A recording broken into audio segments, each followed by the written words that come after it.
So the journey for the deer that we named Gordo all got started back in the year 2021, when in the summer we started getting pictures of a very big-bodied mainframe 8-point deer. And he was already a really big buck at that time, and we had him on our hit list. We decided that he was 5.5 years old or older at that time. We got pictures of that deer throughout the season of 2021, and we had a few close calls with him. And late in the year, in December, when the muzzleloader season rolled around in Missouri, I actually got a crack at him, and I sent a shot just below that deer, and Gordo got away in the year of 2021. I actually went back to the same spot a few days after that, and a very large bodied buck entered the field, but when I put my binoculars on him, I noticed that he had 2 big red holes in his head, and he had already shed his antlers. So I knew that the Gordo story was going to at least continue into 2022. Going into the season of 2022, Gordo was still number 1 on our list, but there were a couple of other very large deer on the farm at this time as well. And I decided that there were 3 deer that I would not hold back on if any of them came out. I was fortunate, and I ended up tagging the 2 deer on that list that weren't Gordo that season, and I did have a few encounters with him. There was one night that I brought the video camera out to an alfalfa field, just hoping that he would pop out and I'd be able to film him for a few minutes since I didn't have a tag in my pocket. And sure enough, he did. He popped out on the far side of the field right at sunset, and I got to watch that beast feed across the edge of the corn right there in the alfalfa.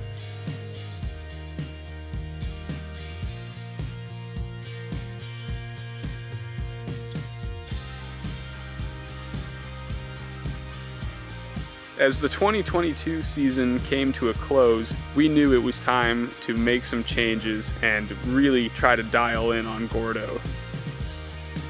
When you're chasing after these big deer like Gordo, it consumes a lot of your energy and your thoughts. And how are you ever going to get that deer? Where does that deer live? And then it just hit me one day, and I'm like, I know where we need to put a food plot to maybe get that deer. We had an old hillside that we had treated as a sanctuary for the past 8 years and just kind of let it go. And during the late winter and early spring, we decided to burn the hillside and promote some early successional growth.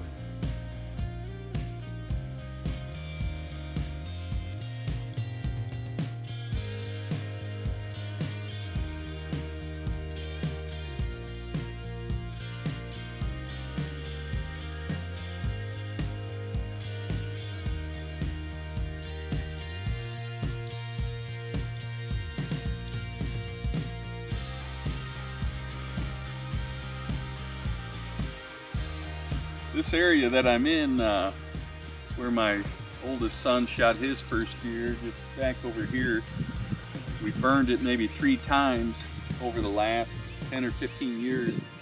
One time we came in just with Blaine and I did when he was little with just 2 shovels and a lighter, maybe a box of matches back then. I don't even know if lighters existed. Just kidding about that. But with regard to this new food plot here that we just had dozed late winter, and you can kind of see some of the grass coming up. We'll get it ready for fall. This is just the beginning of what's to come. Hopefully this area behind me explodes and forms and new growth. We've set back to the succession, back to early succession, and should add a lot of protein in addition to the plot.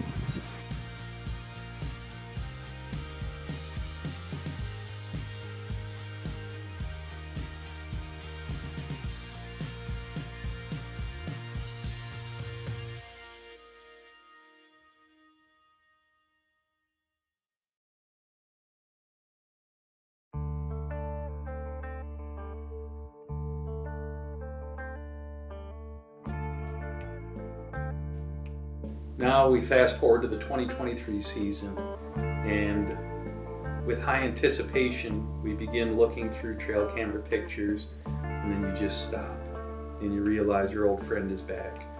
and he's bigger than he's ever been, and he's a true monarch, ancient, perhaps the oldest deer that I've ever seen on the farm.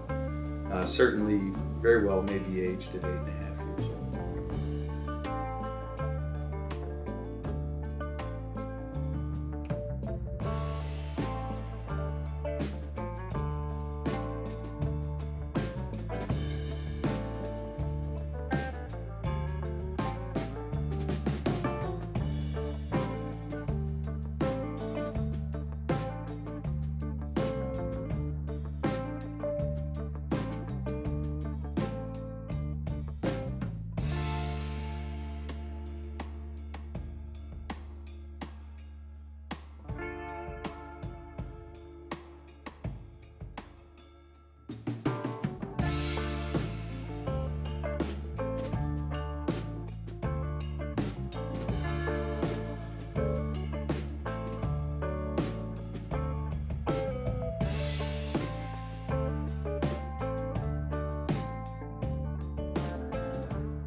Well, here we are. It's October 6th.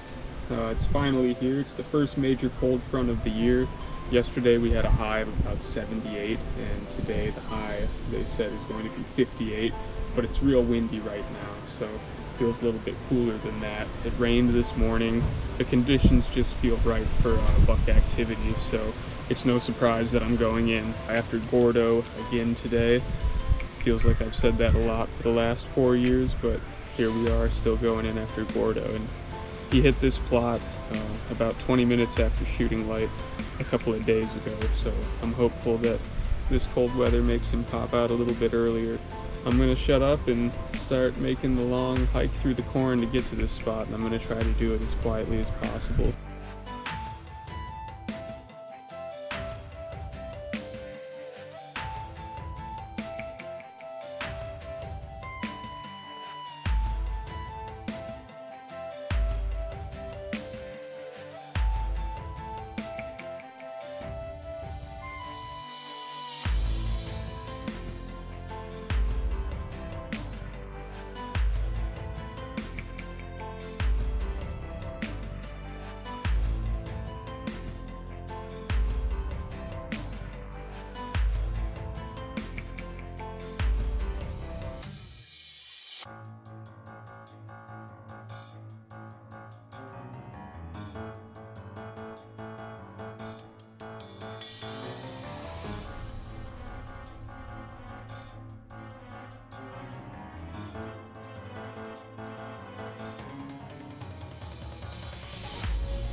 Well, today is Friday, October 6th, and it was the first major cold front of the season. We had a 20-degree drop in temperatures from yesterday to today, and the wind was just right to go into a spot that I had been specifically staying out of for this deer in particular. He's a true legend of the farm. As you can see, I've found a few of his sheds, but a lot of his sheds have managed to evade me. I'm hoping maybe I'll still find his from last year, but he's just a really awesome, special deer. I'm really gonna miss getting pictures of this guy. Just couldn't be any more proud of this beautiful deer. El Gordo.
I think in the end, for me, the most satisfying part of hunting these whitetail deer is when a journey and a pursuit that lasts several years finally comes to an end. It's a certain level of relief. I'm not even the one that harvested the deer, but knowing that we did it as a team, and not just Blaine and I, but others that helped on the property, it's really special that you can see something that's not just hunting a deer for a season or 2 seasons, but 3, 4 years finally comes together, and all that effort and desire and passion is satisfied and fulfilled in a memory that'll last a lifetime.